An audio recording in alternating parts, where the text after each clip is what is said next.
Hey Natasha. Hi. So it was really cool just now having a look at the inclusion video that was up on the module with the lady in the wheelchair. Yeah, from TED Talk, wasn't it? From TED Talks. What did you think of that? I thought it was so amazing that, we had just been talking about that in our role, haven't we? That if we work together collaboratively and if we allow children to map their own pathway and whatever they want to do, that they can be successful. And it was quite interesting to see her swimming in a wheelchair and just, it was very inspirational actually.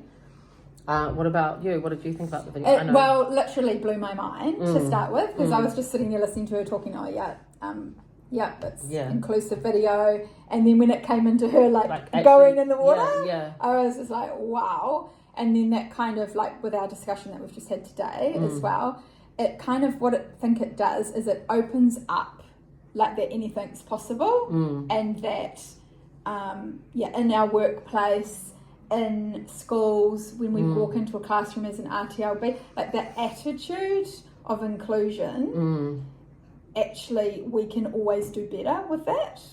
And like it's kind of like people might say, I'm an inclusive teacher, but then what else? Like there's little nooks and crannies, like that particular video just really opened up that, hang on a minute, anything's possible. It made me actually just think about that when we go into classrooms and we come from that strength-based kind of like role, and sometimes we have to break down those barriers for the teachers to kind of see and open their eyes a bit more. But it made me also think about, I think there was another video that we watched for uni around, or maybe we watched at work around a child that was non-verbal autistic, and then later on in life they used the laptop to communicate. Oh yes, I remember that was from one of our other modules. And it talked about that they knew what everybody was talking about, and that I think, and how it's so important to be careful what you say in front of children, but also include them. And it made me think about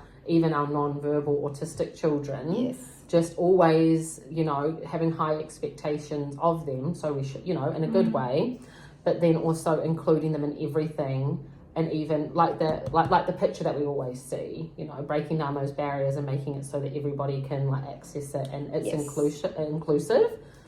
Made me think, that's really, really interesting. So we're not making judgment. No. Like we're not saying because you're in a wheelchair you can't swim. Or because you don't talk, you don't want to be included in this.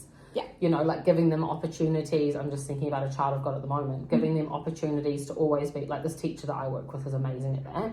Just always giving her the opportunities. And we did talk about, you just keep trying, and eventually she might come and sit on the mat. And that's exactly what she does now. She wanted to be included, she wants to listen to the songs and now they're she's able to access the curriculum more, but it's everybody doing it in their own time, isn't it? When they're ready. So I think that's important for us, isn't it, in our role, just thinking about stuff like that, just always having that in the back of our mind. I think as an RTLB it's a lot easier to do now. I think maybe as a teacher, when you're kind of in it, you don't understand, and that's why it's quite good to come from the outside perspective and give a different perspective in a nice way, but to be able to give a different kind of perspective. And it's kind of a privilege, isn't it, to be able to do that?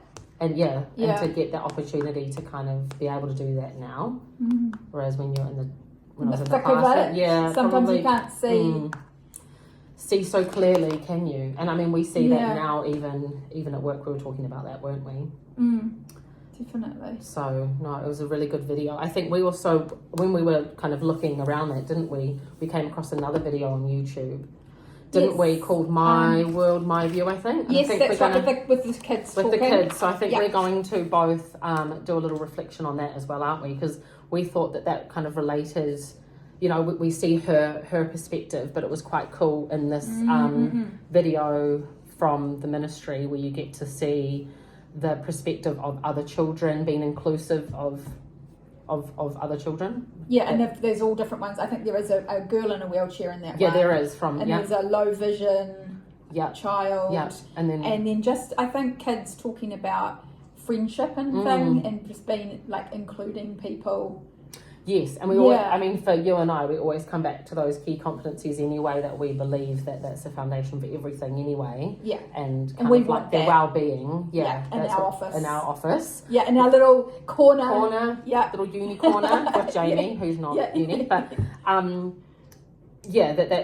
it was so cute, isn't it, to see in that video, because it's kind of what we want as adults as well. Yeah, we want that. We want to be able to share, help people know that if I need support, I can ask a colleague. Yeah. To like that, we'll support each other. Share things, just what like resources and ideas when we get stuck, and that everyone just helps each other, and we have a laugh when we need to, because sometimes things can be quite heavy. Yeah. Sometimes cases can be quite heavy, can't they? Yeah. Yeah. But yeah, that made me also think that it's quite a good thing to reflect on when we're going into the classroom, isn't it? To think that if we want these things, then children probably want the same, to feel included. Yes. And there is inclusion to some children actually don't want to be included, and they're fine with playing on their own, but it's like going off their vibe and what they want. Yeah, and even though they might be like that most of the time, there may be a situation or an opportunity where they may actually want to be, or they may be ready, like even after 6 months of sitting there by themselves happily, maybe they decide they do want to. So it's like, how can we still keep the invitation open? Yeah, that's true. Rather than just going, oh, they don't want to, so that's what it's always going to be. I think it comes down to student voice as well, doesn't it? Always having those chats with them, which I think is a big thing in cases, because sometimes maybe we don't all, like, if the adult's quite dominant and they want something out of it, then sometimes it's not like that as much. But finding different ways to gather student voice as well, isn't it? If they're not keen to talk to you or draw a picture, or finding those ways, isn't it? Yeah, it's actually, that video is very powerful because it comes from the children, I think. Yeah, the one that we're gonna that we're gonna reflect on separately. Yeah. Awesome. Nice, that was really good. Awesome, thank you.